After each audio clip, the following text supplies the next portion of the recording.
So this Friday, I went to see Super Mario Brothers. Now, I grew up with this game. I can remember, I want to say I was about 6 years old.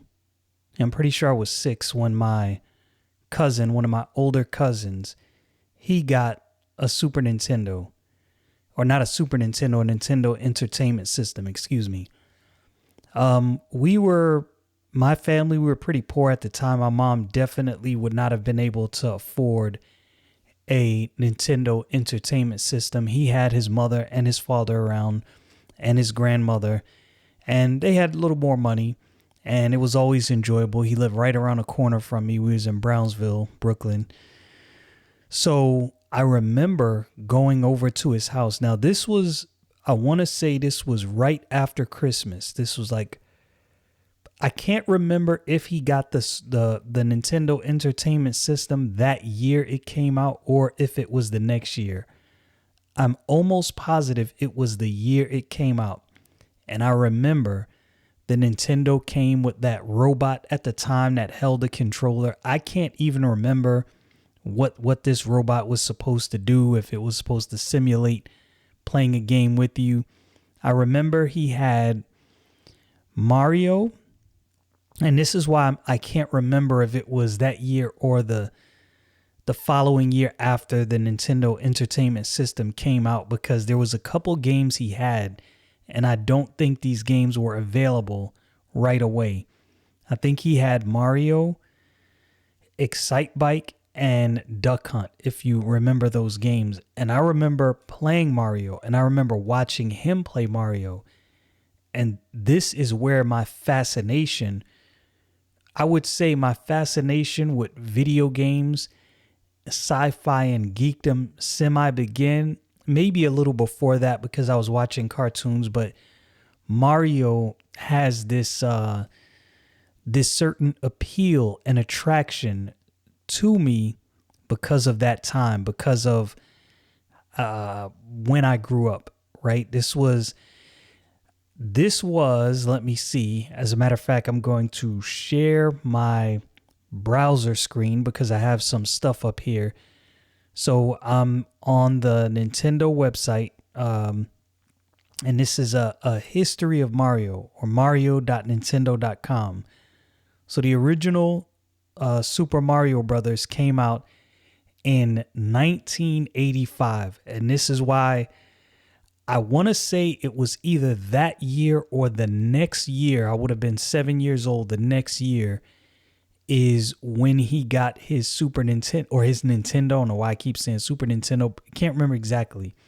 Here's the original story from the original instruction booklet of Super Mario. One day, the kingdom of peaceful mushroom people was invaded by the Koopa, a tribe of turtles famous for their black magic. The quiet, peace-loving mushroom people were turned into mere stones, bricks, and even field horsehair plants, and the mushroom kingdom fell into ruin. The only one who can undo the magic spell on the mushroom people and return them to their normal selves is the Princess Toadstool, the daughter of the Mushroom King. Unfortunately, she is presently in the hands of Bowser, the king of the Koopa. Mario hears about the mushroom people's plight and sets out on a quest to free the mushroom princess from the evil Koopa and restore the fallen kingdom of the mushroom people. You are Mario. It's up to you to save the mushroom people from the black magic of the Koopa. Now, if you go back, if you have a Nintendo Switch, I happen to have a Nintendo Switch, which I personally love. That is the first video game system I have bought for myself. I think the last time I bought a video game system was the Xbox 360. I became a fan of Halo late, bought the Xbox 360. That's another story. But before that, So I'm gonna run you through the history of the consoles I've had. Now I'm getting to this Mario movie, and it's great, but I'm giving you a little backstory and a little history because this will give you some context to why I believe this movie is going to do fantastic as it has already, shattering records if I'm not mistaken. So my first system was a Sega Master System. Yes, I started as a Sega guy. That was my thing. From the Sega Master System, I bought a Sega Genesis. I was rocking with Sega during the console wars. I was definitely Team Sega all the way. After my Sega Master System, that was when the Super Nintendo came out. That war was going on. I bought a Sega Saturn. This was right around the time the original PlayStation came out. The Nintendo 64 came out. I want to say the Sega Saturn was released first, and then came the Sony PlayStation, and then the Nintendo 64, if my memory serves me correctly. And you had a lot of systems back then. You had the Neo Geo, TurboGrafx 16, the Panasonic 3DO, for those who remember those systems. And some of these systems were super expensive. The equivalent of like $1,500 for a system today. Some of these systems cost. They were like, I think the Panasonic 3DO cost somewhere in the neighborhood of like $360 to $400 or something like that. If memory serves me correctly, I could be wrong, could have that misunderstood, but Sega was my system. Now, eventually, Sega ended up just falling by the wayside and dying. This was when the Sega Dreamcast came out. This was around the same time. I want to say it was PlayStation 2, and the Xbox was first released. Halo took the world by storm. The Dreamcast just did not do as good as Sega intended for it to do. Not because it couldn't have. Sega just didn't get the support, and I don't remember the exact details and what was going on then. Nintendo, at that time, the Nintendo 64 was still going. I actually bought a Nintendo 64, and one of the games I enjoyed a lot was Donkey Kong 64. I love that game. I played that game a lot. Mario 64 probably changed the dynamic of the 3D gaming space, in my humble opinion. After that, Nintendo releases the GameCube, which, although the GameCube didn't do well, the GameCube was a very powerful system at the time, and the graphics were top notch. Now, I gravitated toward Nintendo over Sony or Xbox purely, I think, out of loyalty to Origins and nostalgia. Nintendo and Sega were just the two systems I grew up with. These were the brands I knew.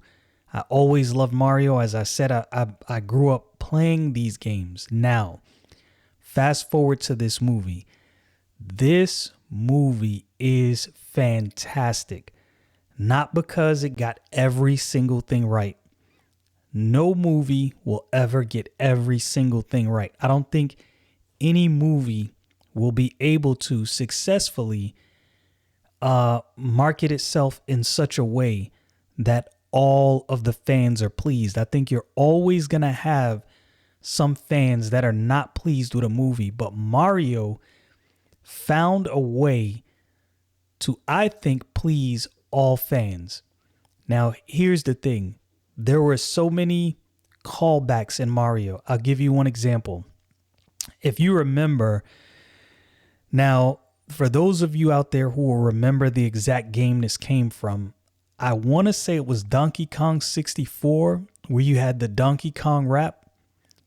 I could be wrong, but there was a scene in the movie where Mario and Princess Peach had to elicit the help of the Kongs against Bowser. And in order for them to get the help of the Kongs, Cranky Kong, which is the father, he said, all right, you're going to have to fight my son. Donkey Kong comes out to the Donkey Kong rap song. This is what everybody was saying. And Little things like that got me. Here's another little thing. I might be misremembering this, but I'm pretty sure this is how it happened. There's some spoilers in this video if you didn't know. There was a point where Mario and Luigi are in, I think they were still in the diner in Brooklyn, and Luigi's phone rings. I believe this is how this happened. And the ringtone was actually the GameCube beginning theme song. To anybody who had a GameCube, you will remember you powered up your GameCube before you went into the game. There was this little graphic that kind of unfolded the GameCube insignia, and there was some music that played, and that was his ringtone. And I was like, that's a really good touch. They had some Mario Kart action in this movie where they were on the Rainbow Road. If you know anything about Mario Kart, you'll be familiar with some of these things. And look, they nailed this thing. They got it right. There's some slight things they changed from the original Mario story, as I read in that original instruction booklet, but it wasn't bad changes. It wasn't things that was so foreign from Mario that you were like, wait, what? They had it. So this is what, in my opinion, was the greatest decision that Nintendo, Universal, and I can't remember this other name that was involved in producing this movie, Illumination Studios. Here was one of the best decisions they made, not making this live action. Making this computer animated was the best decision they could have made. If you remember the original Mario Brothers movie, it was a live action. It was similar to the Teenage Mutant Ninja Turtles movie. I just don't think that dynamic actually worked for Mario as well as it worked for Teenage Mutant Ninja Turtles. Not that it couldn't have, but I think doing this computer animation was spectacular. And here is one of the reasons it was spectacular. The movie played out like you were watching a video game being played in various parts of the movie. The plot points, it was like a kiss and a nod to fans. It was very family friendly. You can take your family to go see this movie and you'll enjoy it. So I'm kind of skipping over some things because I wanted to go over some numbers. So Wednesday, I believe, is when the movie was released in theaters. Now, many people don't really go to theaters on Wednesdays. Typically, Fridays is when you're probably going to get your biggest numbers. So Wednesday, 31 million. Thursday, 26 million, as to be expected. You're not going to have a bunch of people going out to movies on a Thursday. Friday, $55 million. Now, the numbers from Saturday and Sunday are not on this website, but I am going to go to this article from Deadline. Let's see. Cancel that. Bowser, the Super Mario Bros. Movie, makes history with 378 million global. Start. Best ever worldwide debut for an animated film, and number 2 overseas launch with 173 million international box office. Now, the big thing about this, so it was me and my youngest daughter, and we noticed there was a couple in front of us that had, really small children. And that was one of the most enjoyable things about this movie is I can successfully say you can take your kids to this movie and there won't be anything. I'm trying to think before I say this. I can't think of anything in the movie I would have to offer a caveat before you take your children. Because sometimes even with movies that are geared towards younger people, there are certain things that, I would probably have to say, okay, yeah, this movie is good, but just beware. There's this one thing or there's this other thing in this movie that may present some problems and may generate some conversations you might not want to have with your children at this point. I cannot think of anything from my memory This, like I said, this was Friday. I can't think of anything right now in this Mario movie that would generate those type of conversations. It was just a genuinely really good family movie that focused on your hero, Mario. You had some good Luigi action in there, some good princess action. Toad was in there, and the little things that they gave nods to. There's a nod to Yoshi in this movie. This movie was good enough that I could see them within a year's time if they play their cards right. If I was Nintendo and I was Universal and Illumination, I would be working on a sequel to this movie to be released next year. So in Florida, in California, I think Universal already has Nintendo Land done. I believe in Florida, Universal Nintendo Land will be completed next year. I could be wrong on that. I don't know if it's bigger. I don't know if Universal here in Florida is the same as, Disney World here versus Disneyland in California, where Disney World here is, much bigger. And I don't know if that's going to be the same with Nintendo World here in Florida. But what I think they need to do is coordinate the release of Mario 2, Super Mario Brothers 2 movie with the opening of Nintendo Land in Florida. I think that would be a perfect rollout, perfect opportunity. I think they need to seize this opportunity, work on this momentum. Of course, make sure it's a decent storyline. And that's the thing. If you're making movies like this, the movie flowed quickly. It didn't have to be slow. It didn't have to be 3 hours long. It's something that's entertaining. It's good for families and children to go watch. It's enjoyable. There wasn't, as far as I can remember, unless I missed it, there wasn't any agendas pushed. It was just good family fun. So much so that I realized as I was watching this, hold up, I have a Nintendo Switch and I have no Mario games on my Switch. I need to go home and buy a Mario game and play it. That's how enjoyable this was. It made you want to play a Mario game. So I'm going to read some more of this article. Okay, it says the Super Mario Bros. Movie has made history with the biggest worldwide opening ever for an animated title at $377.5 million. That is mind-boggling. Of the Plum Puzzle result, an estimated 172.8 million comes from the international box office. Wahoo indeed. The movie just took off with audiences and four quad to boot.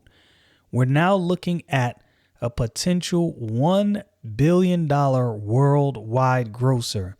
Fans are loving it, and it is expected to have strong legs with no clear competition in the market going forward. I would imagine that this right here has put Disney on notice. If I was somebody at Disney, I would be looking at this and I would be saying to myself, whatever it is Nintendo did to generate this type of buzz on this movie, we need to make sure we pay attention, and we need to make sure we don't fall by the wayside and allow Nintendo to overpass us in our own market, because I believe that is a huge possibility. Nintendo could easily pass Disney in the market of children's entertainment if Disney's not careful.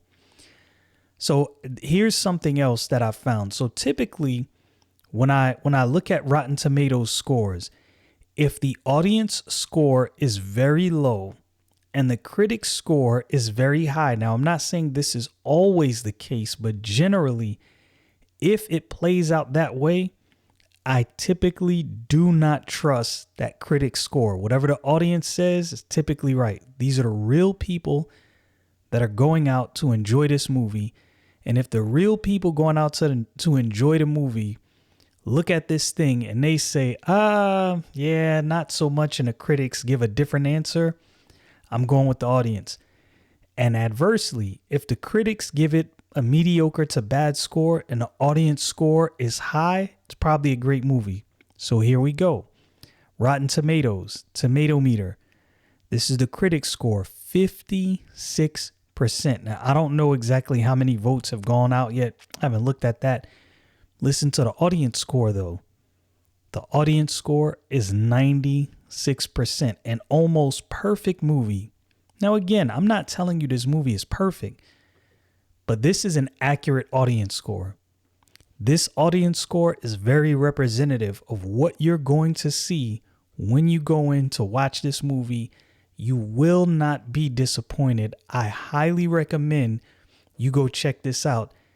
If you're someone who grew up in the 80s and 90s and you played these games and Mario was a staple in your household, you remember the Mario commercials, you even remember the Mario cartoon, I'm telling you, you will love this movie.